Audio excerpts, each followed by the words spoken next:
capítulo 38 de Eclesiástico. Dice: honra al médico porque lo necesitas, pues el Altísimo es el que le ha hecho. Aquí, ¿verdad? Hay médicos de varios tipos. Tristemente hoy nos encontramos en un mundo en el que los médicos son vistos como,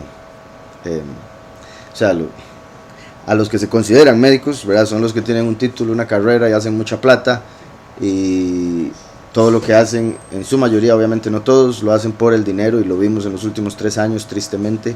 De hecho, veía el testimonio de un médico que decía: a mí no me importa que no me den ese dinero, porque yo, el médico decía: yo conozco muchos colegas que han puesto muchas de esas, ¿verdad? Que saben que no puedo ni hablar por aquí por YouTube porque me bloquean. Entonces el médico decía que conoce muchos colegas que durante los últimos 3 años, o bueno, 2 años, cuando empezaron a poner eso en los brazos de las personas como medicina, que muchos de ellos lo hicieron solo por el montón de plata que les daban por cada una que ponían. En sí, hablaba el doctor de que muchos colegas, por hacer eso que el sistema les dijo, recibieron montones de plata, y que él nunca se atrevió a poner ni una, porque sabía las posibilidades, los riesgos, y por eso hasta llegó a perder la licencia. Y eso es lo que le pasó a muchos, ¿verdad? Que les dijeron: o hace esto o deja de ser médico. Cuando en realidad esos que hicieron o evitaron hacer lo que el sistema les decía, lo hicieron porque son verdaderos médicos, porque no querían hacerle daño a sus pacientes. Entonces eso muestra cómo la medicina de hoy en día está completamente controlada, comprada o vendida. Como los que la manejan son las grandes farmacéuticas del mundo, las cuales, curiosamente, como hemos visto en Apocalipsis, aparece en Apocalipsis 18:23, cuando habla de la gran ramera, que dice que engañó a todas las naciones con sus farmacias, ¿verdad? Ahí aparece en griego, engañó a todas las naciones con sus farmaqueias, que es de donde viene la palabra farmacias, y curiosamente es lo que traducen como hechicerías. Entonces hay una relación entre farmacia y hechicería. Recuerden que hay países donde lo llaman droguería, ¿verdad? Porque son drogas, y las drogas son mezclas de químicos, así como las pociones de los hechiceros. Entonces viene siendo algo muy similar, y el punto de ellos es no sanar una enfermedad, sino poder mantener a la persona con la enfermedad sin los síntomas que esa enfermedad le cause, pero para que siga comprando eso que les venden para mantenerse así. Entonces es todo un negocio. Por otro lado, hay médicos, ¿verdad? Que usan la naturaleza, que usan las plantas y demás, que obviamente eso es lo que Yahweh nos dio principalmente, y es bastante positivo, pero también eso hace que haya muchos también charlatanes que ni saben, ¿verdad?, que están haciendo, pero dicen que son. De hecho, hasta he visto supuestos médicos que hacen cirugías sin, ¿cómo era que decían? Bueno, así como pura energía, dicen ellos, ¿verdad? Sí, ya estaba eso para la casa, ¿verdad? Y habrá que ver, porque obviamente de que uno puede a través de la fe sanar a alguien, se puede, pero habría que ver esa fe de verdad, cuán grande es y en quién está puesta, ¿verdad? Entonces hay muchas cosas ahí, porque también hemos visto hasta de gente que cree en los ídolos y es sanada de algo por su fe. Entonces es porque Yahweh hizo un mecanismo en nuestra mente para que uno se pueda sanar a sí mismo si de verdad lo cree, pero la mayoría de la gente no cree eso, y si lo cree, le termina dando el crédito a algo que no fue lo que actuó, ¿verdad? En este caso un ídolo, o una persona que le dijo: sí, ya le hice la cirugía.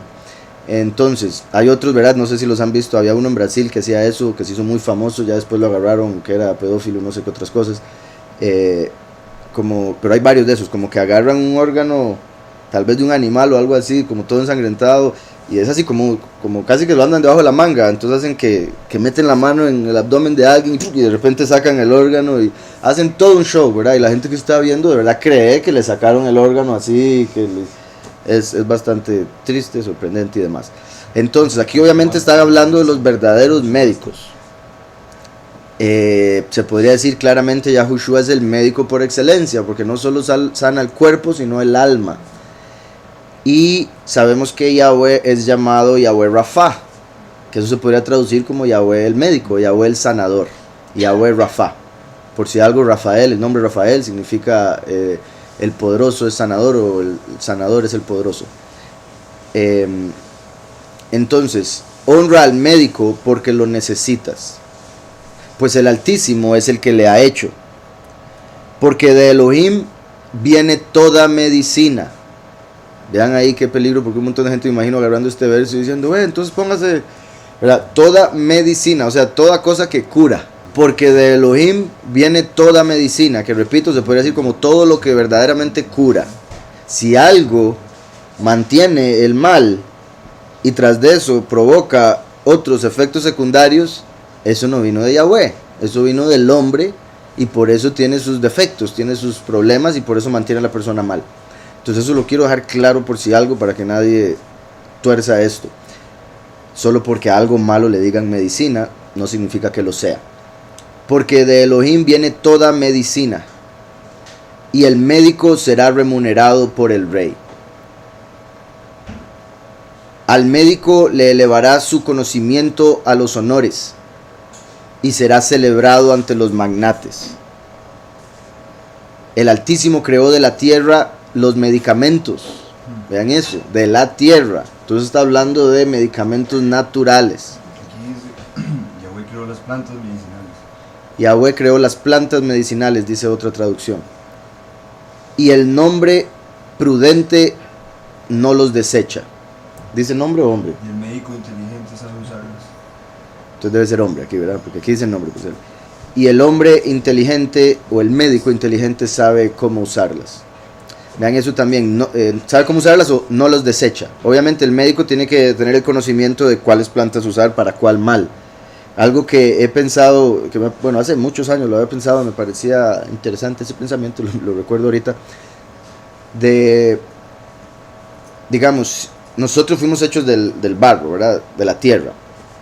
Entonces se puede decir que lo que sea que nos falte a nosotros, que nos provoque una enfermedad, lo podemos conseguir de la tierra, porque fue de ahí que fuimos hechos. Y es por eso que entre las plantas, de hecho hay perros que comen tierra, es porque saben que les faltan unos minerales, ¿verdad? Hasta los perros tienen esa capacidad. Entonces,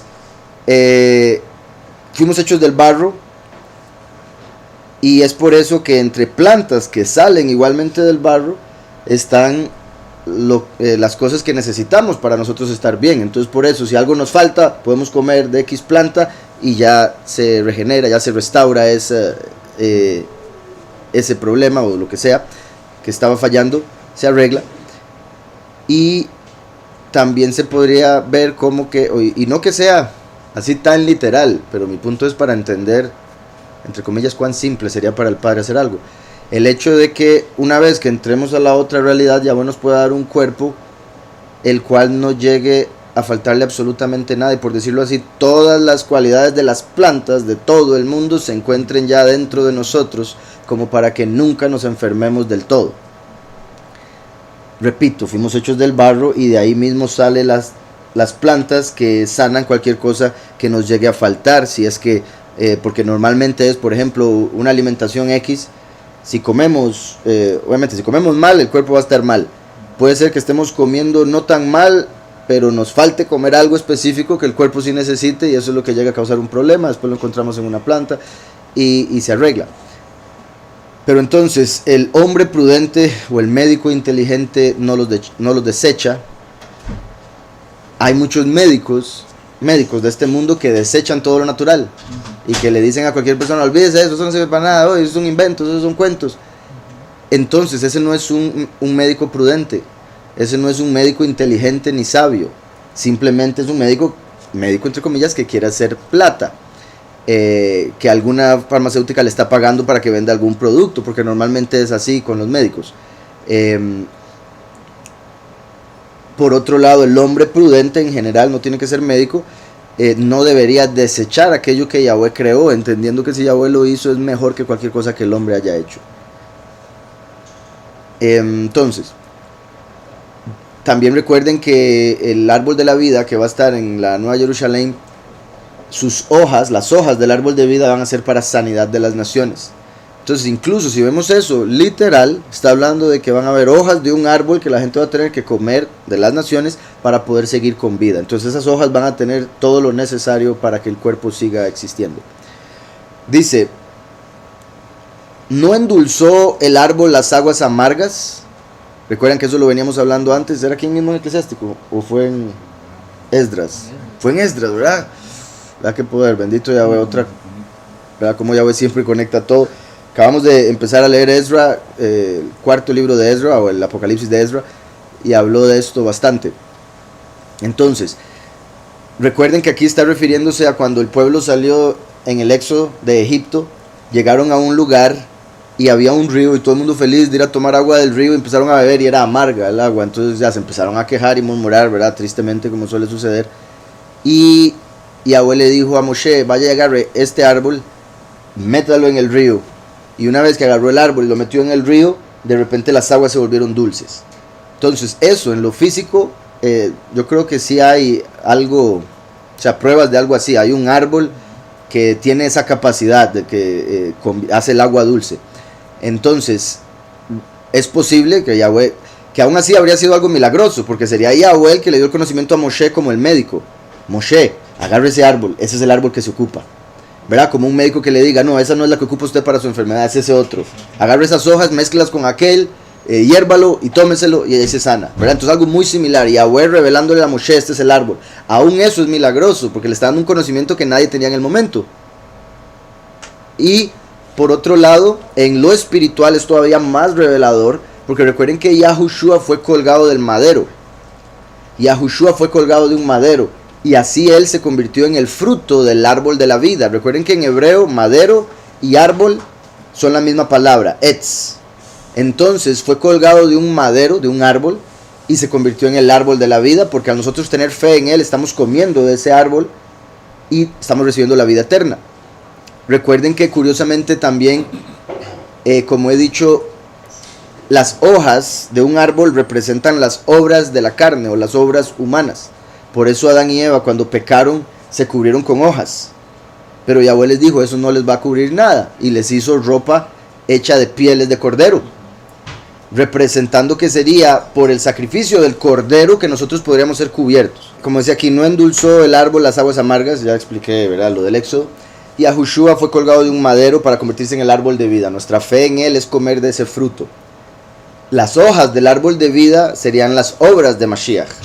Entonces ahora, a través de hacer las mismas obras de Mashiach, actuar como él actuaba, es que recibiríamos sanidad, como lo que dije ahora, las hojas para la sanidad de las naciones.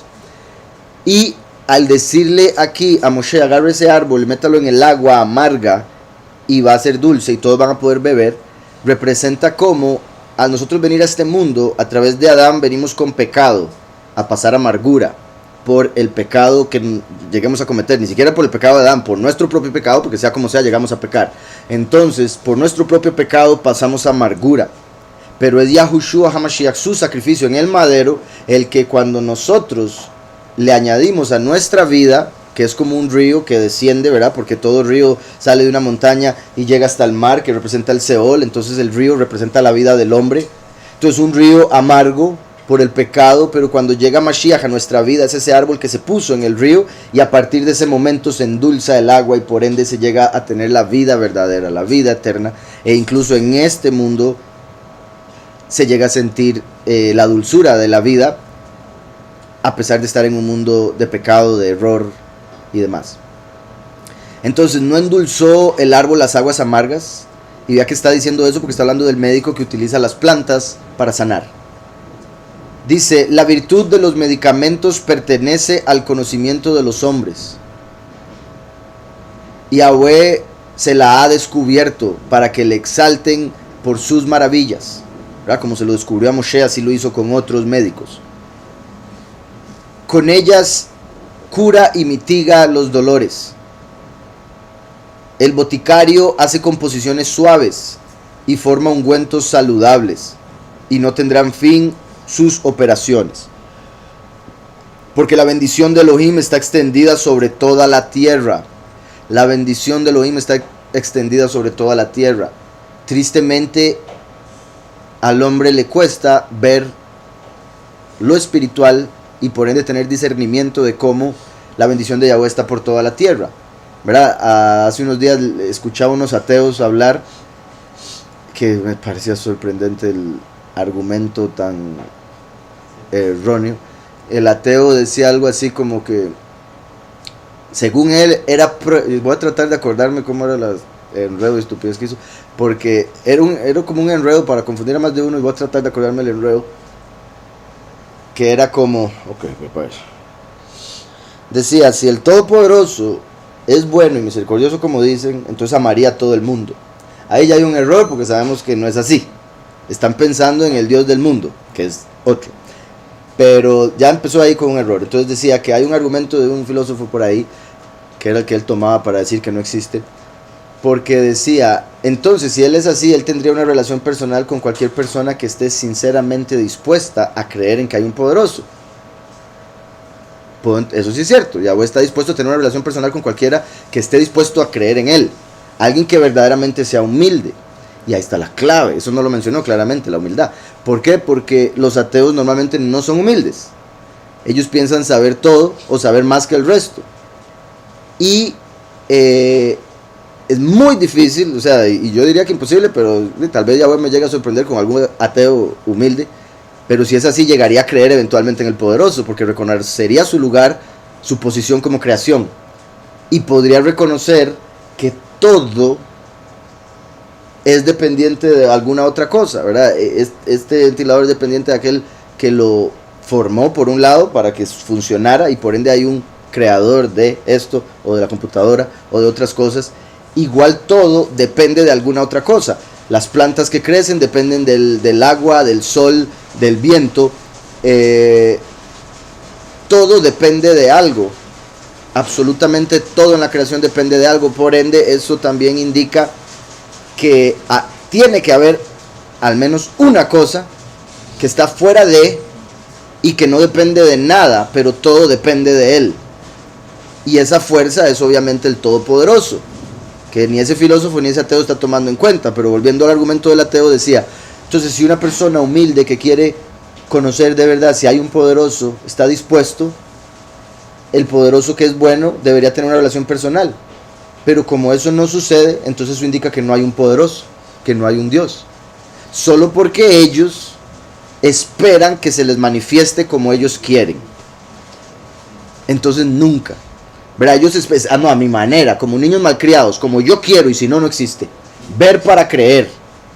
Pero por todo lado hay evidencia de que Él existe. Solo el hecho de despertarse, respirar, tener comida, etcétera. Son tantas las bendiciones que Él nos da constantemente, pero el ateo las da por sentado, por evolución y por otras cosas inventadas que al final, sea como sea, también, o sea, no estoy diciendo que la evolución sea verdadera, es completamente falsa, pero incluso la evolución, volvemos a lo mismo, todo sigue siendo dependiente de algo.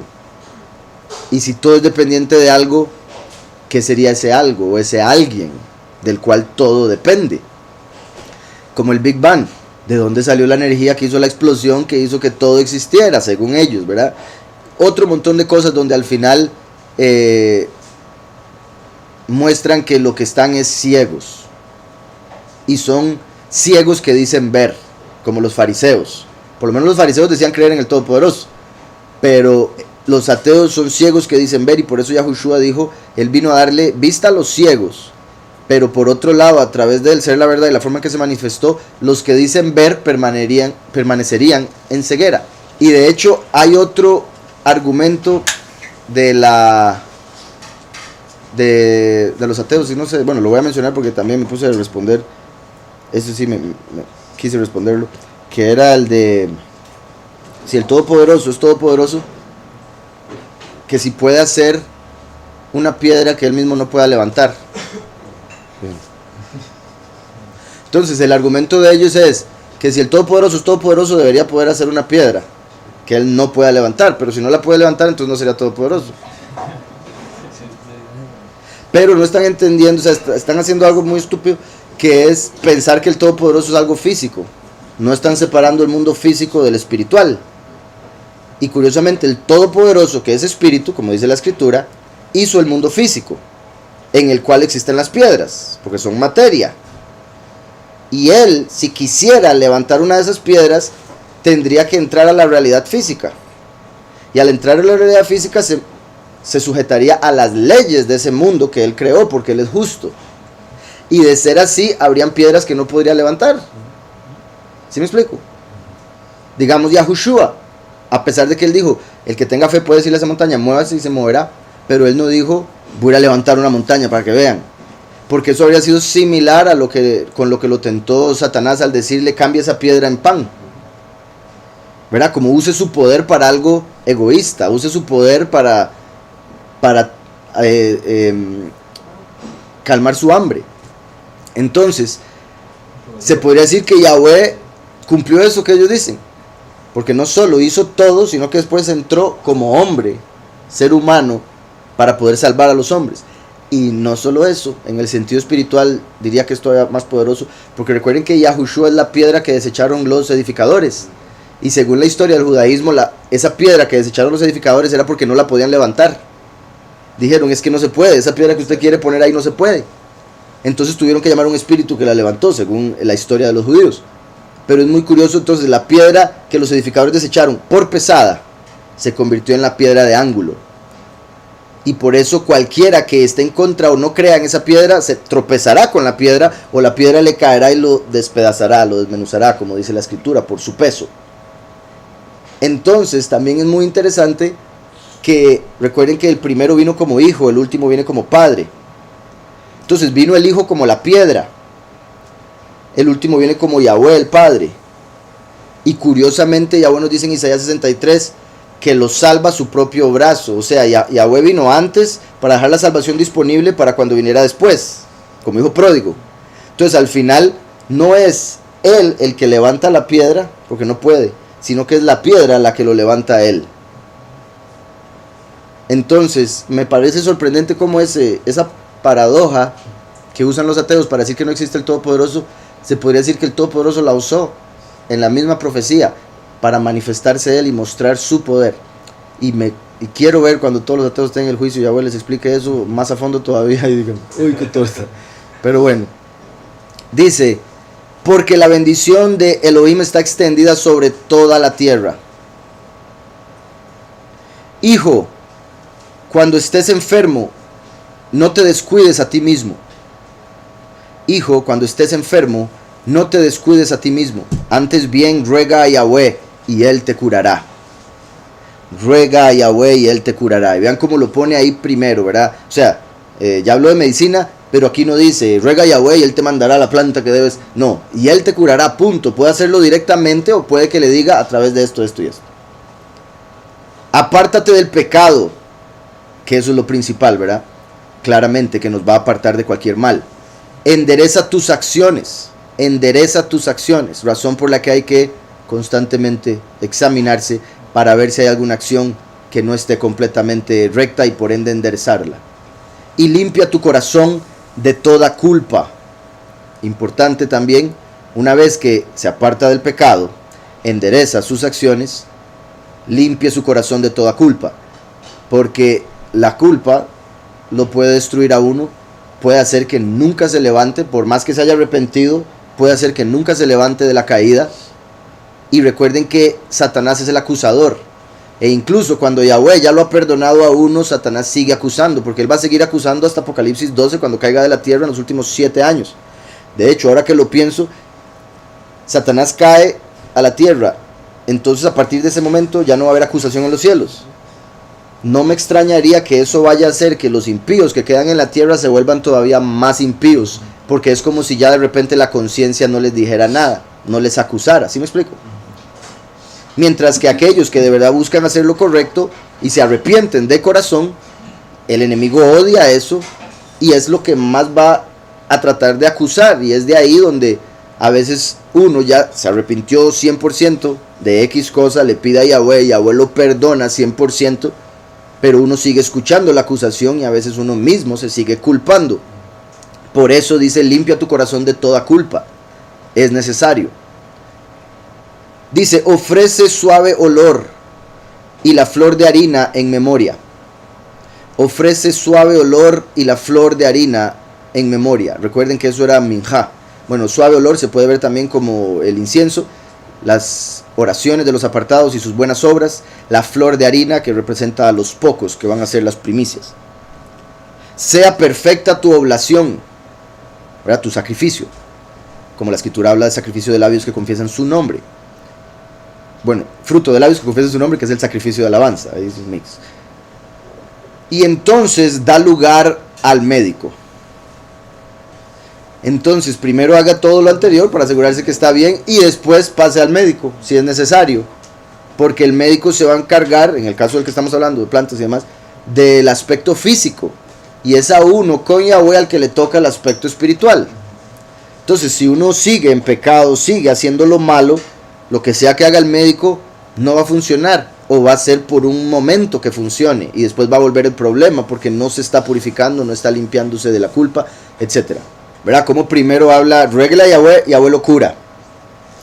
Ahora quizá la fe no sea suficiente para esa cura inmediata y por ende debería tomar en cuenta las otras cosas que debe hacer, que primero viene el purificarse espiritualmente y después, si aún así continúa, al médico. Dice, pues le ha puesto Yahweh y no se aparte de ti, porque su asistencia es necesaria. Puesto que hay un tiempo en que has de caer en manos de los médicos, y ellos rogarán a Yahweh para que les conceda lograr alivio. Vean eso. Qué bueno que todos los médicos fueran así. Que uno vaya donde un médico y el médico diga, un momento, para orarle a Yahweh por su sanidad primero y que me ayude a sanarlo. Uf, no me puedo imaginar. Qué bendición. Hoy en día la mayoría de médicos ni creen. Y el que cree se burlan de él, incluso sus colegas. Y por eso hay muchos médicos que sí creen, pero no se atreven a decir nada. Y eso muestra también su debilidad, su cobardía, su falta de fe y otras cosas. Ahora, bendito Yahweh que creen, pero deberían estar dispuestos a hablar al respecto. Y ellos rogarán a Yahweh para que les conceda lograr alivio y salud por su tratamiento. Caerá en manos del médico el que peca en la presencia de su creador. Vean cómo ahí lo resume. ¿Quién es el que cae en manos del médico? El que peca en la presencia de su creador. Y obviamente el creador siempre está presente, ¿verdad? Es omnipresente. Entonces el que peca. Ahora también se puede entender como el que peca entendiendo que hay un creador que lo está viendo y demás. Verso 16. Hijo, derrama lágrimas sobre el muerto, y como en un fatal acontecimiento comienza a suspirar. ¿Recuerdan lo que veíamos de Shlomo con respecto a, ¿verdad? Así como hay tiempo de, bueno, con lo anterior se podría decir hay tiempo de sanidad y tiempo de enfermedad. Con esto hay tiempo de gozo, hay tiempo de llanto. Hay día de banquete, hay día de luto o de vela. Y es mejor el lugar de luto porque ahí la persona se examina, ahí la persona se pone a pensar en que ese es el fin de todos los hombres y por ende se estudia para ver cómo está, si está preparado para ese momento. Pero por otro lado también tenemos, ¿verdad?, lo que Yahushua viene y nos habla, puesto que al él ser la vida y ser el Adán postrero, viene a eliminar la muerte. De hecho, ¿verdad?, dice, muerte, yo soy tu muerte. Y nos explica cómo el morir en este mundo es dormir. El morir verdadero es la segunda muerte en el juicio final. Y entendiendo eso es que, por ejemplo, le dice un hombre que le dice, déjeme ir a enterrar a mi padre y a mi madre y después te sigo. Y le dice, dejad que los muertos entierren a sus muertos. Y ahí se pueden interpretar varias cosas. Una de ellas, no se preocupe por la muerte física. Preocúpese por la muerte espiritual. Porque los que están preocupados por la muerte física, ellos mismos están muertos y no lo saben. Entonces no sea como ellos. Siga la vida. Y si usted sigue la vida lo levanta a usted, incluso a sus padres. Esperemos, ¿verdad?, en el nombre de Yahushua, que sus padres sean apartados. Entonces, mi punto es con esos dos, lo que vemos en Eclesiastés, lo que vemos en Nuevo Pacto y ahora aquí en el medio, que no es que sea error, ¿verdad?, lo que Yahushua dijo, deja que los muertos entierren a sus muertos. No está diciendo, cuidado, usted llora por un muerto porque está pecando, ¿verdad? No. es obvio que para la carne va a ser un golpe, porque la carne no comprende, porque Yahweh puso eternidad en el corazón del hombre, entonces uno siente que va a vivir para siempre, y uno espera eso de aquellos que ama, no solo lo espera, lo desea con todo el corazón. Entonces cuando de repente la persona es llevada a este mundo y uno llega a pensar, porque cuesta entender que no le va a volver a ver nunca más en este mundo, es un choque y no parece tener lógica. Y eso es lo que hace que se derramen lágrimas, ¿verdad? Que curiosamente cuando el cuerpo no puede manejar las emociones empieza a salir lágrimas. Él lloró por la incredulidad de ellos, no lloró por Eliezer, lloró porque no le creían que se iba a levantar. Sí, algunos piensan que es por eso, sí. Y digamos, o sea, por si algo, porque él llora cuando le dicen, sí, él se va a levantar después y todo. O sea, él llora de ver la incredulidad, pero como amigo también no es, o sea, no me sorprendería que haya derramado unas lágrimas por el sufrimiento que lo llevó a él a la muerte, pero aún así sabiendo que lo iba a levantar. ¿Me explico? O sea, como, ay, sí, pobrecito, mi chiquito, pasó por muerte, pues ya lo voy a levantar. Pero principalmente era la incredulidad. Dice, Miriam cuando llegó a donde estaba Yahushua, Juan 11, al verlo se postró a sus pies diciéndole, soberano, si hubieras estado aquí no habría muerto mi hermano. Ahí en esa pregunta o en esa declaración hay algo particular. Es como, ¿verdad? Bueno, por un lado, casi que le echa la culpa a Yahushua, ¿verdad? Como si usted hubiera estado aquí no se muere. Entonces ahora tengo que estar aquí pegado, ¿verdad? Porque si no, todo... Entonces, si hubieras estado aquí no se muere. Ahora es mi culpa que se murió. Obviamente no. Y obviamente Yahushua no necesita estar en un lugar para hacer que algo pase, como lo vimos en otro momento cuando llegó un gentil y le dijo, yo soy un hombre de autoridad, y si yo le digo a un siervo vaya y hace, lo hace. Así que yo sé que usted puede dar la orden y mi siervo se sana. Y Yahushua dijo, uy, qué fe más grande, no he encontrado esta fe aquí. Vaya que ya está sanado. Y así fue. Entonces vemos que a Miriam le faltó eso. Entonces dice, es que como no estabas, se murió. Si hubieras estado, no se hubiera muerto. Entonces dice, si hubieras estado aquí, no habría muerto mi hermano. También verá, Yahushua dijo que se iría, pero él permanecería con nosotros a través de la Ruach hasta el fin de los tiempos. Dice Yahushua entonces, al verla llorando, y a los Yahudim que la acompañaban, también llorando, se estremeció en espíritu y se conmovió. Entonces, no dice, al darse cuenta que Eliezer estaba llorando, lloró. No, al ver a todo el mundo llorando, se conmovió. Sintió empatía. Sintió dolor de ver a todos llorar. Y como dice la escritura, llore con los que lloran, alégrese con los que se alegran. Entonces, incluso Yahushua, sabiendo que lo va a levantar, llora al ver que todos están llorando porque siente su sufrimiento. Y preguntó, ¿dónde lo pusisteis? Le dijeron, soberano, ven y ve. Yahushua lloró. Dijeron entonces los Yahudim, mirad cuánto lo amaba. ¿Verdad? Pensando que está llorando porque ya lo extrañaba, porque lo veía muerto. Y algunos de ellos dijeron, ¿no podía este que abrió los ojos del ciego haber hecho también que Eliezer no muriera? Ya, es que ahora nunca faltan. Sí. Yahushua, profundamente conmovido otra vez, vino al sepulcro. Era una cueva y tenía una piedra puesta encima. Y ahí continúa, dijo Yahushua, quitar la piedra. Y ahí sigue, quitar la piedra. ¿Verdad? Entonces vean qué fe más extraña. Es casi que en lo físico. Porque Miriam primero le dice, si hubieras estado aquí físicamente, esto no pasa. Eso no era necesario. Después dice, quitar la piedra. Cuando había gente que estaba diciendo, si le dio vista a los ciegos, ¿por qué no pudo? Vamos a ver cómo lo dijo. Bueno, es que vea, dice, hecho que también Eliezer no muriera. Entonces ellos lo que esperaban era que no muriera. Una vez que muere, ya lo dieron por perdido. Y Yahushua lo que estaba haciendo era nada más dejando que muriera y que pasara el tiempo necesario para cumplir una profecía que los judíos veían como señal de la venida del Mesías. Porque antes del Mesías, la gente que había sido resucitada dentro de 3 días. Entonces, según el judaísmo, para el 4.º día ya es imposible resucitar a alguien. Según el judaísmo, el 4.º día es imposible. Entonces ellos decían que si el Mesías se manifestaba y le daba vista a un ciego de nacimiento, como en Juan 9, y resucitaba a alguien después de 3 días, él sería el Mesías. Ya había dado vista a un ciego de nacimiento y por eso hasta dicen, si le dio si abrió los ojos del ciego, pudo haber hecho que no se muriera, pero tenía que morir, como he dicho en otros momentos también, que a mí hasta me pone a pensar muchísimo. Uno quiere hacer milagros claramente como los que Yahushua hizo y más allá, porque él dijo que haríamos cosas más grandes que las que él hizo.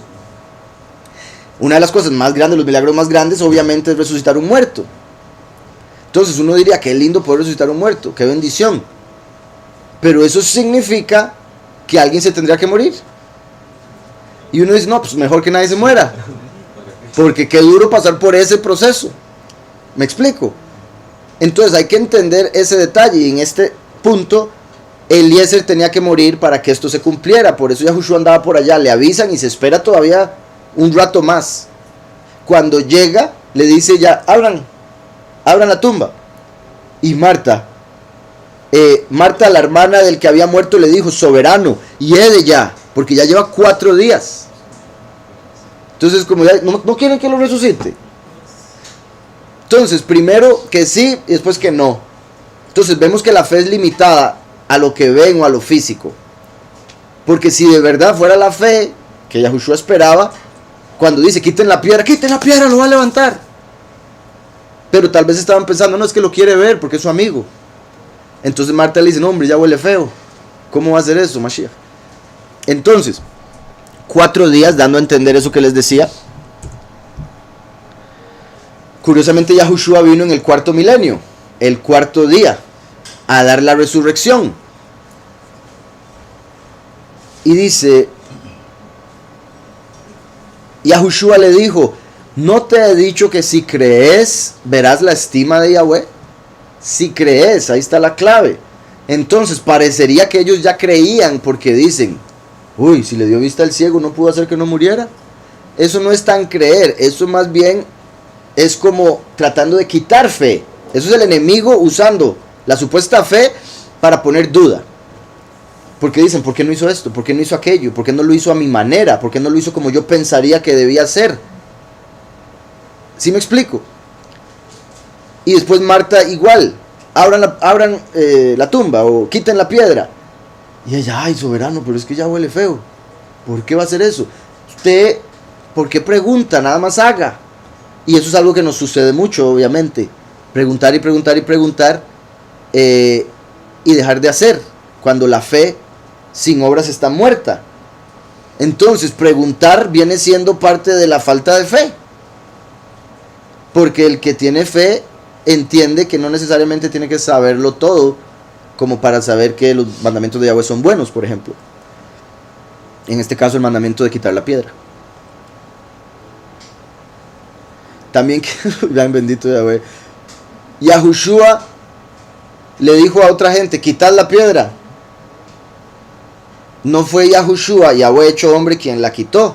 Quizá no se la aguantaba. He ahí una piedra que Yahweh hizo que él no pudo levantar. Lo del argumento del ateo. ¿Ya se olvidó? Yo pensaría, lo va a levantar y no va a poder mover esa piedra. Exacto, va a levantar a un muerto como no va a poder mover una piedra. Pero Yahushua, como ser humano en la carne, hey, corran la piedra. Entonces de fijo fueron varios. Ahora sí, que se levante el muerto. Porque lo estaba probando y ellos también probándolo a él. Claro, ¿No? exacto. Sí, buen punto. Ahí empezó la paradoja. Esos eran ateos. Ah, que el poporoso no va a poder mover una piedra. Ay, dígame. Ajá. Sí, habrá que ver cómo. Porque nada más dice que vieron moverse la piedra. Entonces, lo más seguro fueron los malajim. Pero sí, te entiendo. Y vuelvo a lo mismo. Al final, en el sentido espiritual, Él es la piedra que nadie puede mover. Entonces, quitaron la piedra donde había sido puesto el muerto. Me da risa, o sea, risa en el sentido de curioso como la escritura lo explica, donde había puesto el muerto, para que nos aseguremos de que estaba muerto. Y Yahushua alzando los ojos a lo alto, ¿verdad? No viéndose en un espejo, alzando los ojos a lo alto, al Padre, dijo, Padre, ¿verdad? No dijo, yo mismo. Y eso lo digo porque deberíamos entender que Yahweh siempre le daba el honor al Padre y todo lo que hacía lo hacía por el poder del Padre. Por más que él fuese la manifestación del Padre, como el primero. Y eso lo digo por el montón de la doctrina que hay de un montón de gente que dicen que son exactamente lo mismo. De ser así, ¿por qué se dirige a alguien? Hubiera dicho nada más, salga. Y no es para quitarle nada a Mashiach, obviamente, porque Yahweh sujetó todo a los pies de Mashiach. Simplemente es para declarar lo que la Escritura dice y que no se haya una doctrina errada. Padre, te doy toda por haberme oído. Yo sé que siempre me oyes. ¿Ven? Eso es muy importante, porque el que ora debe creer, debe saber que Yahweh le oye, porque si no, para nada ora. Porque una oración sin fe de nada sirve, no le complace a Yahweh. Entonces, dice, toda te doy por haberme oído. Yo sé que siempre me oyes, pero lo dije por causa de la multitud que está alrededor, para que crean que tú me has enviado. Entonces hasta él lo dice, no es necesario que diga esto, pero lo digo por ellos, para que sepan que es usted el que me oye, es usted el que actúa. Yo sé que siempre me oye y yo sé que es usted el que actúa a través mío, pero ellos quizá lo malinterpreten. Y habiendo dicho esto, clamó a gran voz, Eliezer, ven afuera. ¿Verdad? Y sabemos el resto de la historia, bendito Yahweh, salió. Ahí les tuvo que, ¿verdad? Les dijo, ya duerme, dándoles a entender, ya se murió. Y ellos le dicen, si duerme, entonces ahorita se recupera. Pero él les tiene que explicar, no, ya se murió. O sea, les tiene que interpretar la palabra dormir. Entonces ahora sí iba a levantarlo. Ahora bien, continúo con Eclesiástico. Hijo, derrama lágrimas sobre el muerto, y como en un fatal acontecimiento comienza a suspirar. Cubre su cuerpo según costumbre y no te olvides de su sepultura. Era el honor de darle sepultura y lo que representa el sembrar una semilla para que después salga un árbol. Como dice también la Escritura, dependiendo de la semilla, el cuerpo que ese árbol va a tener. Si es un árbol de mango, si es un árbol de limón, uno de naranja, depende de la semilla que se siembre. Igualmente depende de la persona, las obras que hizo cuando es sembrada al morir, depende de eso el cuerpo que vaya a recibir en la otra vida. Dice, y para evitar que murmuren de ti, llórale amargamente por un día. Vean qué triste, ¿verdad? Y para que no digan que usted no lo quería, llore por un día entero, amárguese. Qué duro. El que dirán. Y para evitar que murmuren de ti, llórale amargamente por un día, consuélate después para huir de la tristeza. ¿Verdad? Como diciendo, pero no se quede ahí, salga de la tristeza, consuélate. Haz duelo según el mérito de la persona, según el mérito de la persona. Ustedes han visto que no hay muerto malo. Puede ser el más asesino que llega, él era tan bueno. ¿Verdad? Y quién sabe por qué, alguna cosa buena hizo en toda la vida, eso es lo que cuentan cuando se murió. Mató a 3,000. Se la veían venir, dice. Se conocían, era diferente. Sí, exacto. Entonces, según el mérito de la persona, eso debería tenerse claro. Y tristemente, en este mundo, normalmente es todo al revés. ¿Verdad? Hacen estatuas y de todo, de líderes políticos que fueron malísimos, que no tenían nada de mérito. Y muchos que tenían todo el mérito mueren ahí como pobres, ¿verdad? Sin honor alguno. Haz duelo según el mérito de la persona. Recuerden cómo lloraron a Aarón 30 días. Digamos, al saber toda la congregación que Aarón había muerto, Números 20-29, le hicieron duelo por 30 días, todas las familias de Israel.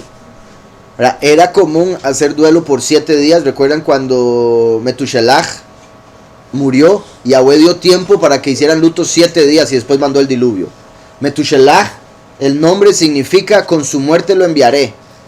Entonces se esperaba que apenas se moría Metushelach cayera el diluvio. Pero el mismo Yahweh dijo, no, vamos a darle 7 días de luto y ya después todo el mundo se va con él. Haz duelo según el mérito de la persona, 1 o 2 días para evitar la maledicencia. Para evitar la maledicencia, ¿verdad? Para evitar que alguien diga algo malo. Y uno podría decir, pero a mí qué me importa lo que digan. Pues sí, entiendo ese sentimiento verdaderamente, pero la Escritura dice que debemos hacer lo posible por llevarnos bien con todos, que no se hable mal de nosotros, que no se hable mal de nuestro bien, y si se va a hablar mal, que sea mentira. También maledicencia, ¿verdad? El hecho de que eso puede traer mal, puede acarrear mal, ya sea de personas que escuchen, porque también, ¿verdad?, sabemos lo malo que es el chisme y cómo provoca tanto mal y división y otro montón de cosas, así como también lo que se conoce como el mal de ojo, la envidia, o en este caso maledicencia. Tenemos el poder de la vida y la muerte en la boca, todos los seres humanos, no solo los creyentes, todos los seres humanos tienen el poder de la muerte y la vida en la boca. Entonces, si alguien habla muerte para alguien porque dice, esta persona no quería a su familiar que se murió, y empieza a hablar muerte en contra de, ahora la persona va a tener que ser protegida de eso que se está diciendo en contra de, y quién sabe cómo esté la persona espiritualmente, quizá sea atacada por eso que se dijo. ¿Se me explico? Porque la tristeza apresura la muerte y deprime el vigor. Súper cierto. La tristeza apresura la muerte, ¿verdad? Además de que uno, estando triste, pide la muerte o busca la muerte, depende de la persona, o espera la muerte, le hace querer estar muerto, etcétera, etcétera, dependiendo del nivel de tristeza. Es por algo, porque la tristeza acelera ese proceso, lo lleva a la muerte. Entonces, una persona que pasa triste siempre, lo que está haciendo, bueno, por un lado, no está viviendo, está muerto en vida, y por eso lo que se va a manifestar es muerte antes de lo que debería, por su falta de fe o consuelo. La tristeza apresura la muerte y deprime el vigor, ¿verdad? Se van las fuerzas, por estar triste se van las fuerzas, se van las ganas de trabajar, las ganas de todo, por la tristeza. Y por eso el enemigo busca atacar con depresión o otras ramas de la depresión, ¿verdad?, o la tristeza en sí. Y la melancolía del corazón encorva la cerviz. La melancolía del corazón encorva la cerviz. Mientras le llevan, se mantiene la tristeza, pues la vida del pobre es como su corazón. La vida del pobre es como su corazón. Entonces, dependiendo del corazón de la persona y de lo que tenga en su corazón, la vida que va a llevar. Si tiene tristeza, se acerca a la muerte. Si está deprimido, no va a tener fuerzas para hacer nada. Con la melancolía va a andar todo encorvado, siéndose la víctima y otro montón de cosas que provocan eso. Mientras le lleven, se mantiene la tristeza, pues la vida del pobre es como su corazón. Entonces uno no puede echarle la culpa de la vida que está llevando a nadie más que a uno mismo. De la vida que lleva, de lo que siente, no le puede echar la culpa a nadie más que a sí mismo.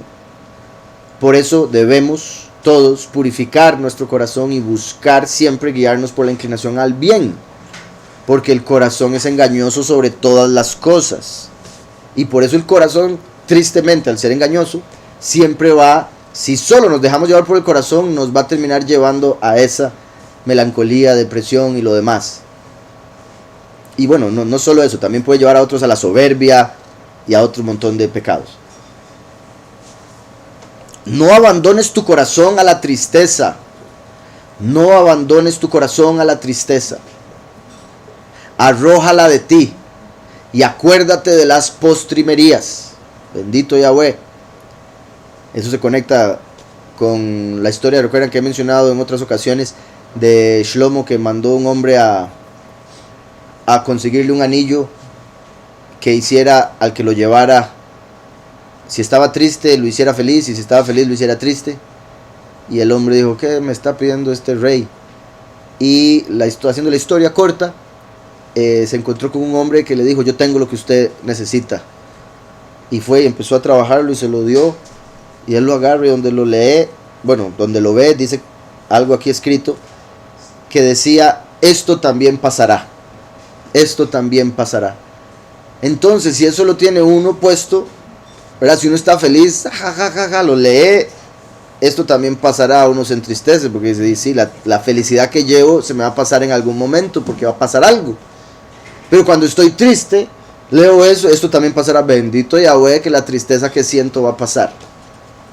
Por eso dice, acuérdate de las postrimerías, acuérdate que esto va a pasar, acuérdate que vienen cosas más grandes adelante, acuérdate que Yahweh te prometió misericordia, perdón, vida, gozo, alegría. Y también eso es importante entenderlo y vuelvo a lo mismo de la depresión y demás, porque ¿verdad? La depresión es como la adicción a la tristeza y uno en depresión suele justificar la depresión, suele justificar esa tristeza constante, porque obviamente es justificable una tristeza, que se muera alguien, fallar uno al Padre, pecar, trae tristeza como decía, pero cuando uno se arrepiente de corazón, debería arrojarla de uno. Sin embargo, el enemigo va a traer la acusación para decirle, no, usted cómo va a estar bien, usted cómo va a estar feliz, entristezcase, amárguese, ¿verdad? Tratando de mantenerlo así. ¿Por qué? Porque mientras esté así, va a estar como muerto, no va a poder hacer lo que tiene que hacer, no va a poder cumplir las obras de Yahweh, no va a poder levantarse, no va a poder continuar en el camino, lo va a querer ahí caído. No, es que no puedo, ¿por qué? Porque me caí. Y no se puede levantar, sí, pero no quiero. ¿Por qué? Porque no merezco. ¿Y quién dice que no merezco? Pues, no sé, mi corazón. ¿Sí me explico? Porque Yahweh ahí está, vamos, levántese, vámonos, vamos. Y es uno el que... Y es difícil, claramente, por el corazón engañoso. Se siente muy desde adentro ese sentimiento y ese, no, usted no merece, usted esto, usted lo otro. Entonces, no abandones tu corazón a la tristeza. Entonces, está bien en el sentido de que es normal que pase por la tristeza. Por algo que pase o por algo que uno haga. Es normal. Pero si uno es justo, recuerden que en el catolicismo, cristianismo, se tiende a, no necesariamente que lo digan así, pero se tiende a pensar como algo general, que el justo es alguien que nunca cae, ¿verdad? El santo que anda levitando. Sin embargo, la escritura dice que el justo es el que cae y se levanta. Ahí está la diferencia, que se levanta. El impío no, cae y se cayó y ahí se quedó, y hasta por la caída se devolvió de lo que llevaba del camino. Mientras que el justo cae, lastimosamente, cae, pero se levanta, bendito Yahweh. Y al levantarse es donde tiene que dejar, ahí donde cayó, todo. Lo que sea que lo hizo caer y aquello que hacía que no se quisiera levantar. Espero que esté claro. Entonces, no abandones tu corazón a la tristeza. Puede que llegue la tristeza, pero ya no se quede ahí. Arrójala de ti. O sea, hay que hacer un esfuerzo. Como cuando uno va a tirar algo, necesita fuerza para hacer que llegue lo más largo posible. Igualmente, para sacar la tristeza del corazón, se necesitan fuerzas. Se necesita un esfuerzo grande para decir, no voy a permitir esto en mí ya más. Y acuérdate de las postrimerías. Eso le va a ayudar a uno a tener shalom. Le va a ayudar a uno a arrojarlo y a no volverlo a traer, porque también esa es otra, ¿verdad? Uno puede decir, sí, lo arrojo, ¿verdad? Por leer esto, y al otro día se acuerda de, no merezco. Por lo que les decía también la vez pasada que leíamos en Esdras y que les comenté de lo que escribí en el libro, por lo que dicen los profetas, de que Yahweh nos dice en este fin de los tiempos, que Yahweh trae las plagas, y ellos llorarán, mas nosotros reiremos. Entonces, uno no debe, porque también suele suceder por ese corazón engañoso, que el enemigo le venga a hacer sentirse culpable. Porque digamos, en Israel, porque lo he oído incluso de varias personas, en Israel hay guerra y hay gente muriendo, y sí, eso es lamentable. Y obviamente uno tiene que tener empatía. Pero no por eso debe echarse a morir. Y decir, porque allá hay gente sufriendo, yo voy a sufrir. Y eso es parte, porque si se siente feliz, hay algo que les dice, porque usted está feliz y hay gente sufriendo. Eso es malo. Usted está siendo mala persona por estar feliz mientras otro sufre.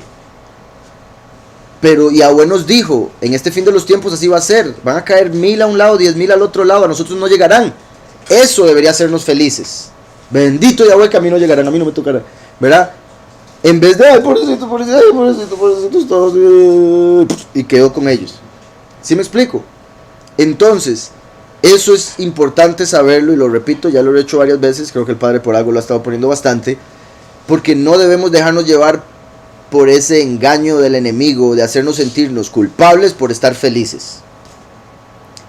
O de una vez que estamos tristes, ya sea por una circunstancia de la vida o por nuestro pecado, quedarnos ahí.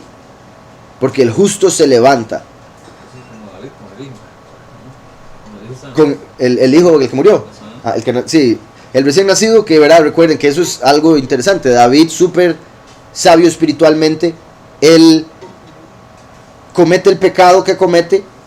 Natán se lo hace ver David lo reconoce, que eso es algo que se dice que fue rectificación de lo de Adán, porque Adán comió del fruto que Eva le dio. Él pudo haber no comido, pudo haberle dicho a Eva, no mujer, pero comió. Y cuando llegó Yahweh y le pregunta, él le dice, la mujer que me diste me dio de comer, ¿verdad? Como si él hubiera estado amarrado así, ay no, ¿verdad? Entonces, la mujer que me diste, echándole la culpa a Yahweh por dársela y a la mujer por darle el fruto, en vez de decir, sí, me equivoqué, no debí comer, fue a mí al que me diste el mandamiento de no comer. Entonces, como en el judaísmo se dice que Adán reencarnó como David, cuando David comete el pecado que comete y Natán se lo hace ver, que sería como cuando Elohim llegó donde Adán y le dijo, ¿qué hiciste? David le dice a Natán, he pecado. No le echa la culpa a nadie. Él dice, sí, yo pequé. Entonces ahí rectificó lo de Adán, esa parte al menos, porque sí terminó pecando, pero rectificó esa parte. Entonces su pecado iba a ser, la consecuencia de su pecado, que ese hijo que era el fruto de dicho pecado, muriese. Entonces cuando ese niño nace y está enfermo y pasa enfermo, David se echa a ayunar y a llorar constantemente, todos los días, todo el día. Pero el día que muere el niño, llegan y le avisan, ¿verdad? Me imagino a todo el mundo con miedo de decirle al rey, si ha estado así, sufriendo así, por el enfermo, yo no me imagino ahorita que le digamos que se murió. ¿Qué vamos a hacer? ¿Cómo le decimos? Rey, su hijo acaba de morir. Y él así, ok. Va y se baña, se quita todas las lágrimas, se levanta y como si nada. Y todo el mundo, y ahí de fijo hubo más de uno que lo maldijo, ¿verdad? Como decía ahí, diciendo, este hombre no quería a su hijo. Vea, lo que está esperando era que se le muriera. ¿Verdad? ¿Quién sabe todas las cosas que se dijeron en ese día del rey? Pero unos sí se atrevieron a preguntarle, rey, pero ¿cómo es eso? Que usted, cuando él estaba vivo, oraba, lloraba, ayunaba, y ahora que murió, usted como si nada. Y él le dijo, ¿qué voy a hacer? ¿Verdad? Cuando estaba vivo todavía quedaba la oportunidad de que se sanara. Pero ahora que murió, él no viene a mí, más bien yo voy a él. Entonces ahora solo queda esperar. Lo volveré a ver, bendito Yahweh. Y tengo esa fe, por eso espero. Pero no tengo por qué llorar. Yo lloraba esperando que Yahweh me perdonara a tal punto de sanarlo a él. Porque sí lo perdonó Yahweh, pero la consecuencia de esa muerte tenía que darse. Entonces, volviendo aquí, decía, no te olvides de ellas. Me devuelvo, no abandones tu corazón a la tristeza, arrójala de ti, acuérdate de las postrimerías. No te olvides de ellas, porque de allá no se vuelve. No ayudarás en nada a él y te harás daño a ti mismo. Qué importante este verso. Por un lado, porque digamos, un momento para ver aquí algo. Aquí un comentario con respecto a eso que dice no se vuelve. Se deduce de aquí la falacia del espiritismo. Ok, como diciendo que se habla con los espíritus de los muertos, me imagino es el punto de este comentario. Después dice, ok, voy a leer este comentario que se puede interpretar así, pero después voy a ver otro par de interpretaciones que me parecen ver ahí. Dice, no ayudarás a él, se refiere al muerto en sentido material, porque no tiene ningún provecho de tu tristeza. Entonces usted con estar triste por un muerto, no está haciendo nada por el muerto. Él sigue muerto, no se va a levantar hasta que Yahushua lo levante. Por otro lado, es como en el catolicismo, y qué curioso, ¿verdad? Porque este es uno de los libros que están en las Biblias católicas. En el catolicismo que hacen los novenarios y otro montón de cosas esperando ayudar al muerto con sus lágrimas, con sus limosnas, o como le llamen, y con las otras cosas que hacen, oraciones como para que el muerto salga del purgatorio y entre al paraíso, cosa que la escritura no dice. Entonces, como dice ahí, usted no puede ayudar al muerto.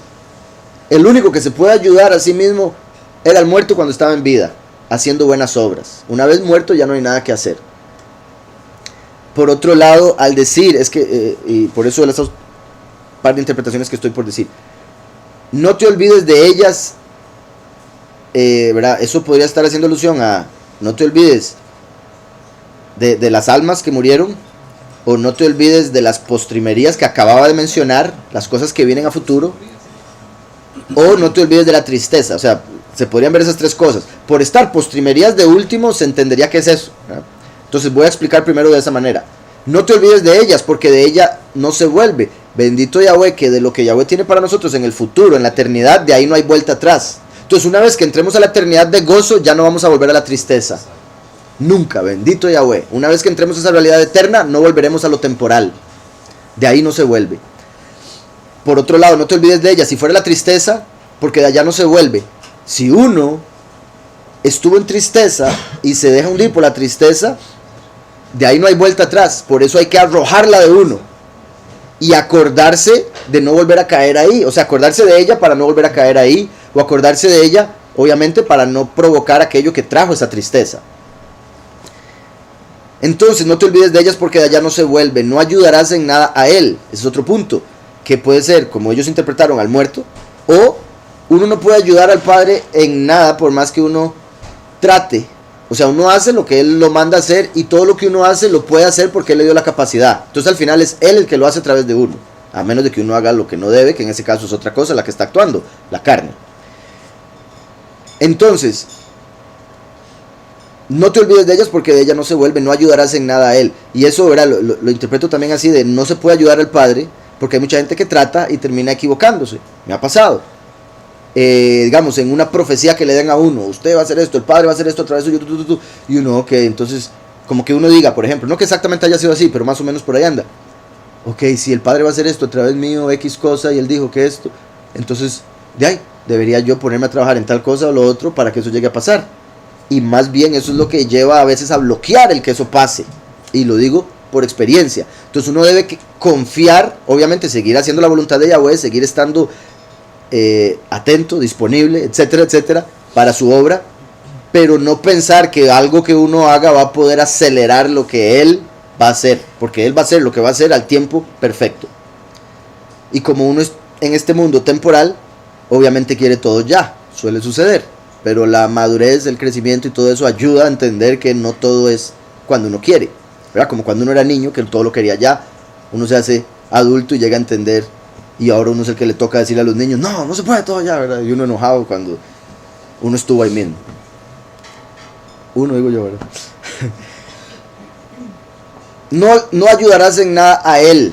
También ese punto, al uno estar triste, al uno no perdonarse algo de lo cual Yahweh lo perdonó, no está ayudando en nada al Padre, más bien se está poniendo obstáculos a sí mismo. Porque a veces uno piensa que por estar triste, por estar así, que Yahweh va a decir, ay, qué lindo, muy chiquito, está triste. Para nada, porque Yahweh nos dice, gócese, gócese. Entonces, eso es cuento del enemigo, eso es de Satanás, el que lo quiere ver a uno triste, porque sabe que para cumplir los mandamientos hay que estar contento. Mientras esté triste, nunca va a poder cumplir los mandamientos. ¿Sí me explico? Y es como otra paradoja ahí, porque el enemigo quiere poner a la gente triste, y por eso es que en muchas religiones casi que se predica eso, de verdad, mi culpa, mi culpa, mi culpa. Y obviamente uno reconoce las culpas, no estoy diciendo que no lo haga. Uno reconoce la culpa, pero una vez que ya Yahweh le perdonó, ahora sí, levántese, continúe. En vez de quedarse ahí donde cayó, golpeándose más y más y más, cuando Yahweh no es eso lo que quiere. Yahweh no vino para destruir y no vino a dar la Torá. Bueno, la Torá se dio para mostrar las transgresiones, sí, pero para mostrar que el único modo de salvación es su Hijo. Si no, no hubiera enviado a su Hijo. Y podríamos decir, sí, Yahweh nos quiere condenados. Ahí sí se podría decir eso. Si su Hijo no hubiera venido a morir por nosotros, entonces se hubiera deducido, no se hubiera podido porque no habría espíritu, pero se deduce a través del espíritu que la ley fue dada para mostrar que somos pecadores y que necesitamos de Yahushua. Entonces no ayudarás en nada a él con estar triste, y te harás daño a ti mismo estando triste. Entonces, ¿de qué sirve estar triste? De nada. Obviamente es consecuencia de algo y se pasa por ahí, pero la cuestión es pasar, no quedarse. Y por eso esto también pasará si sigue caminando. Si no sigue en el camino, no pasará. El que pasará es uno. ¿Sí me explico? Como alguien que va caminando y lo ve ahí caído y dice, qué raro. ya lo pasé. Verso 23. Considera lo que ha sido de mí, porque lo mismo será de ti. Ayer por mí, hoy por ti. El descanso del difunto tranquilice en ti la memoria de él.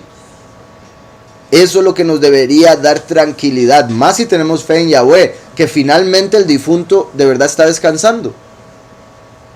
La gente que no tiene fe piensa que el difunto ya no existe, y ahí está el problema. Piensa que el difunto se lo están comiendo los gusanos. Entonces, ay, no puede ser, ahí está el cuerpo, ¿verdad? Porque piensan que el difunto es el cuerpo, y no es así. El cuerpo era el vehículo.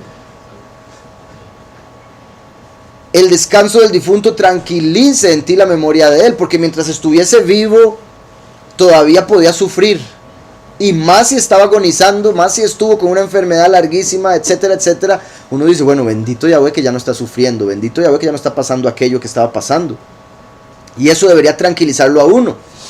Pero también uno tiende, por el corazón engañoso y la carne, a ser egoísta, y uno se enfoca en, me vale, es que yo quiero tenerlo aquí, aunque sea sufriendo, ¿verdad? Y obviamente eso no está bien. El descanso del difunto tranquiliza en ti la memoria de él, y consuélate en orden a él en la salida de su espíritu. En la salida de su espíritu, ¿verdad? Consuélese con que su espíritu salió, no se quedó en ese cuerpo que se lo están comiendo los gusanos, y Yahweh lo toma porque Yahweh dio el espíritu de vida y él mismo lo recibe. Y consuélese en eso, y también por él, en el sentido de que si él supiese, o el difunto supiese cómo usted está, él le diría, ya no esté triste, ya tranquilícese. Y tanto así que a veces el Padre hace que se den esos sueños, ya sea del alma de la persona entrando a la dimensión de los sueños, porque ya está en la dimensión de los sueños al morir, ¿verdad? Porque se duerme. O que Yahweh simplemente utilice esa voz o esa imagen para aparecérsele en un sueño y decirle, ya, tranquilo, ¿verdad? Porque ha pasado muchas veces. Incluso aquí en la congregación muchos hermanos han tenido sueños así después de la muerte de un ser amado. La sabiduría la aprende el escriba en el tiempo que está libre de negocios. La sabiduría la aprende el escriba. Por un lado se puede decir, la sabiduría la aprende el escriba por estar escribiendo. Digamos, una de las cosas que ayuda a que a uno se le peguen las cosas es escribirlas, como la hermana aquí, ¿verdad? Muchos hermanos que vienen a veces con libros, y eso ayuda. A veces puede que incluso no lo vuelvan a leer, pero el haberlo escrito ya se quedó ahí escrito. Es similar a cuando uno, digamos, se le explica algo y uno lo tiene aquí dando vueltas. La mejor forma de que ya se le quede grabado es ahora explicándolo con su propia boca, con sus propias palabras. Y también es a través de eso que a veces se da cuenta que todavía le falta más. Porque dice, uy, no puedo explicar esto. Uy, ¿cómo era esto?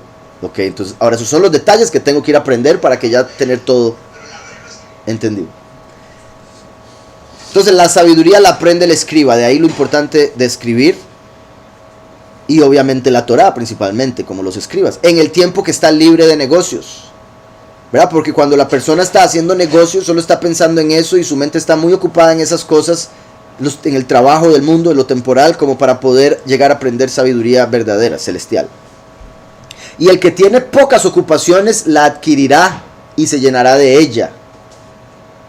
Vean qué bueno. Ahora, eso no es, para que quede claro, porque la escritura dice, el que no trabaja, que no coma.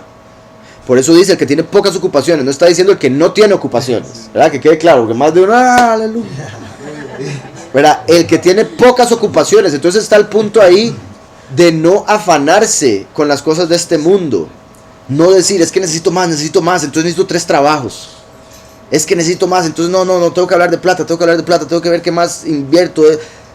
Eso lo va a mantener tan ocupado y ansioso y otro montón de cosas que nunca va a poder aprender sabiduría. Entonces mejor pocas ocupaciones para tener suficiente como para poder dedicarse a adquirir sabiduría. Lo que hablaban, bueno, la misma familia de la que hablábamos ahora, ¿verdad? Marta y Miriam. Cuando Yahushua, de hecho voy a leer lo que es buena, esa historia de Barcelona. Aconteció en el 38 del 10 de Lucas. Aconteció que yendo de camino entró en una aldea y una mujer llamada Marta lo recibió en su casa. Esa era la Marta, hermana de Eliezer. Esta tenía una hermana que se llamaba Miriam, la cual sentándose a los pies de Yahushua oía su palabra. Entonces Yahushua llega a una casa y ahí está Miriam. Imagínense cuán interesada estaba que está. Vean los pies, más seguro lo agarraba y todo. Sentándose a los pies de Yahushua oía su palabra. Marta, en cambio, se preocupaba con muchos quehaceres. Ahorita leo el resto. Se preocupaba con muchos quehaceres. Entonces, por un lado, vean que ya estaba preocupada, pero no por lo que tenía que ocuparse. Estaba preocupada porque, está el Mesías, tengo que darle comida, tengo que asegurarme que la casa se vea bonita, de que esto y que lo otro. Entonces, en su mente está en lo material, en lo terrenal, en el qué dirán, en el, me está viendo, está aquí, etc. Y de fijo, Marta ve a Miriam ahí, esta vaga, ay, con todo lo que hay que hacer, si aquí vino el Mesías a comer, ¿verdad? Entonces, viéndola ahí, y Miriam escucha y escucha, aprendiendo y recibiendo sabiduría, con pocas ocupaciones. Entonces dice, Marta en cambio se preocupaba con muchos quehaceres y acercándose dijo, soberano, ¿no te da cuidado que mi hermana me deje servir sola? Dile pues que me ayude. Vean eso, o sea, hasta le reclama a Yahushua. Vean lo que cae, le reclama a Yahushua. Ya Yahushua, ¿usted qué? ¿No le importa que ella esté ahí y no me ayude? Sorprendente. Igual que Adán, que le reclamó a Yahweh por darle a Eva. ¿Verdad? Marta le reclama a Yahushua por dejarla a ella escuchar. Como si él dijera, no, vaya, haga café. ¿Qué está haciendo aquí? ¿Verdad? Obviamente nada que ver. ¿No te da cuidado que mi hermana me deje servir sola? ¿No te importa que aquí esté yo sirviendo sola? Dile pues que me ayude. Respondiendo Yahushua le dijo, Marta, Marta. Le dice el nombre 2 veces. Eso normalmente sucede cuando se le tiene mucho amor. En la escritura Yahweh dijo Moshe. También por el contexto parecería indicar como Marta, mi chiquita, Marta, entienda. Marta, Marta, afanada y turbada estás con muchas cosas. ¿Verdad? Ella esperando que le diga, sí, Miriam, tiene razón tu hermana, vaya, ayude. Ahora sí, hermanos, ustedes que... ¿verdad? No, y vean que también estamos hablando de una mujer, porque eso se puede entender en cierta manera en el contexto histórico, que todo el mundo lo veía como no, son los hombres los que aprenden, las mujeres vayan y hagan algo. Entonces la misma Marta, dejándose llevar por esa cultura, vuelve a ver y dice, pero ella qué está haciendo ahí, ella debería estar aquí ayudándome.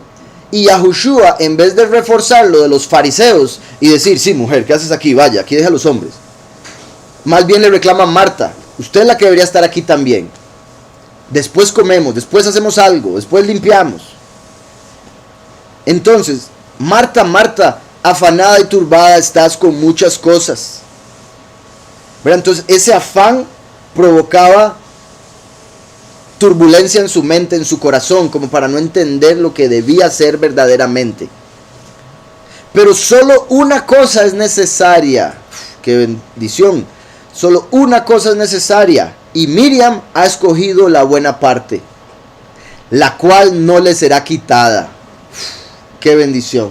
Como diciéndole, ¿cómo yo la voy a mandar? Estaría quitándole algo que ella escogió correctamente. Es usted la que no escogió bien por andar ahí para allá. No está escuchando. ¿Sí me explico? Entonces vean qué importante la revelación, la enseñanza, por encima de cualquier cosa de este mundo terrenal e incluso del qué dirán, como el que estaba pensando Marta, porque era parte de fijo de lo que la tenía haciendo todo. Entonces, pero solo una cosa es necesaria, lo cual también se conecta con el mandamiento que dice 1 Juan 3:23. Y este es su mandamiento, uno, que creáis en el nombre de Yahushua el Mesías, y améis a tu prójimo como a ti mismo. Recuerden que creer en el nombre del Mesías es el resumen de los 2 mandamientos: amar a Yahweh con todo tu corazón, toda tu alma y todas tus fuerzas, y a tu prójimo como a ti mismo. Y esos 2 mandamientos son el resumen de los 10 mandamientos, y esos 10 mandamientos son el resumen de los 613 mandamientos. Por eso se puede ver como solo una cosa es necesaria: creer en el nombre de Yahushua, y ella tomó eso. Pero solo una cosa es necesaria, y Miriam ha escogido la buena parte, la cual no le será quitada. Y me gusta eso, ¿verdad? No la voy a quitar de aquí, porque ella escogió lo que debía escoger. Y me imagino a Marta roja, está bien, disculpe. Entonces, Dice,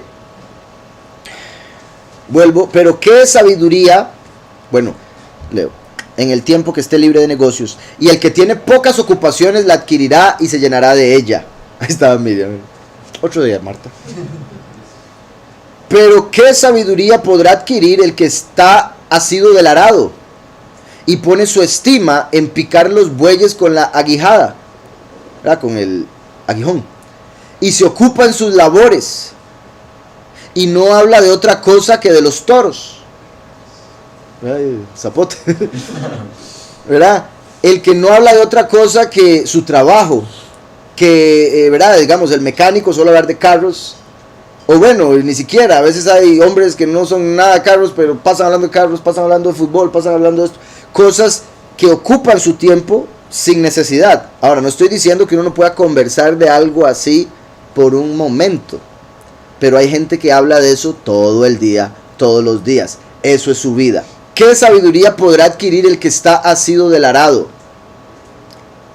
y pone su estima en picar los bueyes? ¿Verdad? El que está siempre arando la tierra y pone su estima en ser capaz de tener la fuerza para hacer que los bueyes trabajen y se ocupa en sus labores y no habla de otra cosa que de los toros. Es que tengo un toro que me está fallando, ay, verás que me quieren vender otro toro, estoy pensando en si cambio toro, lo cambio, me dejo solo uno. Y Yahushua dice, dejen, mientras que Judas dice, eso se pudo haber vendido y dado a los pobres, ¿verdad? Poniéndose él como más misericordioso, como más bueno, siendo Judas. Y eso es muy importante, porque no debemos engañarnos a nosotros mismos de esa manera, como Judas, haciéndose el muy bueno, en contraste con, por no entender las obras de Mashiach. Cosa que sucedía mucho, tristemente, pero ese es como el ejemplo principal. Aplica su corazón a tirar los surcos y sus desvelos a engordar sus vacas. ¿Verdad? No duerme estar pensando, uy, ¿qué les puedo dar de comer para que sean más grandes, más fuertes?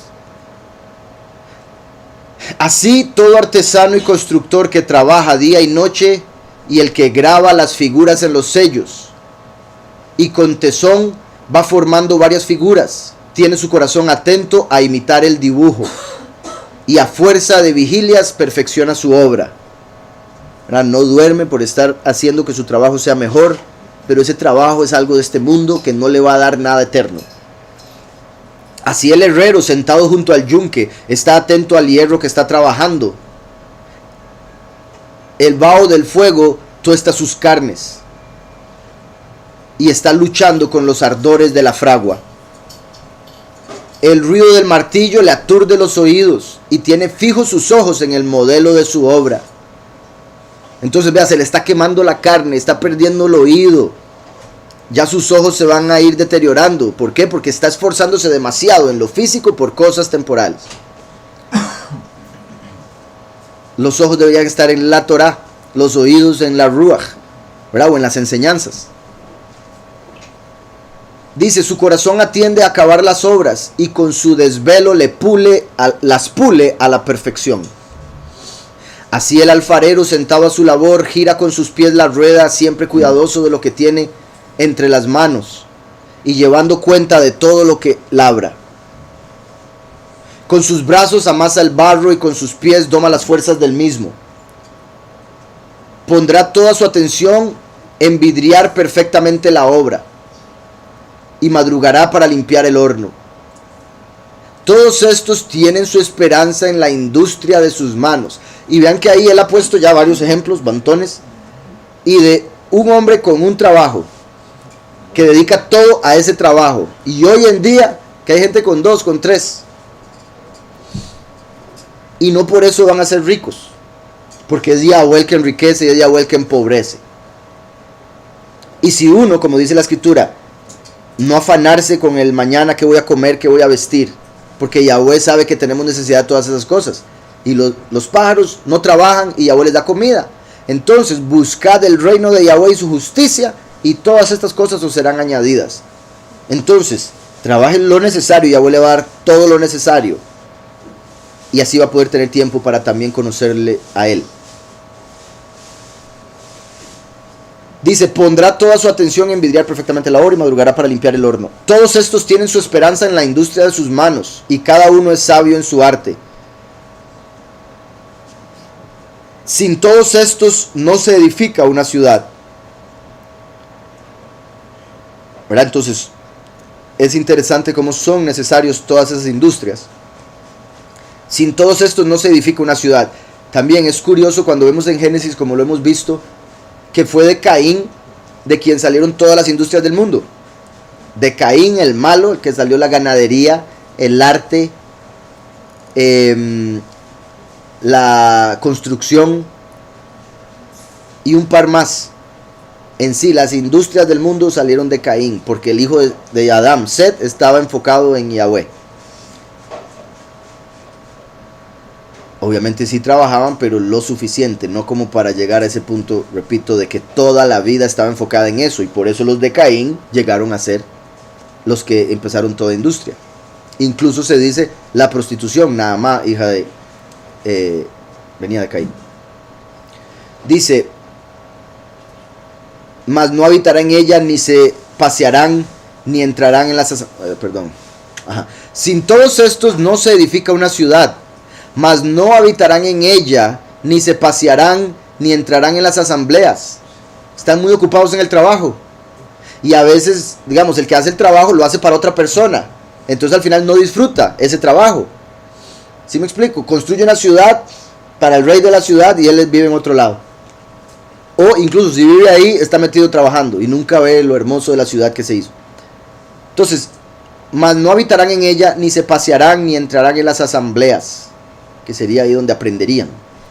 No se sentarán entre los jueces, donde recibirían juicio, ni entenderán las leyes judiciales, ni enseñarán las reglas de la moral, ni del derecho, ni se meterán a inventar parábolas. Inventar parábolas, ¿verdad? Que es una forma de aprender o enseñar sabiduría. Y al poder hacer una parábola de algo, es una muestra de ya la sabiduría entendida, como para poder explicarla de varias maneras, en este caso a través de una parábola. Esconderla en símbolos. Sino que restaurarán las cosas del mundo, ¿verdad? De lo temporal. Y sus votos serán para hacer bien las obras de su arte. Entonces, ese es su esfuerzo. Hacen voto, pero para poder hacer mejor su trabajo, en vez de hacer voto para mejorar sus almas, para purificarse, para crecer. Aplicando su propia alma a entender la ley del Altísimo. Aplicando su propia alma a entender la ley del Altísimo. ¿Qué es lo que debemos hacer? Aplicar el alma, no el corazón engañoso, al trabajo de lo temporal.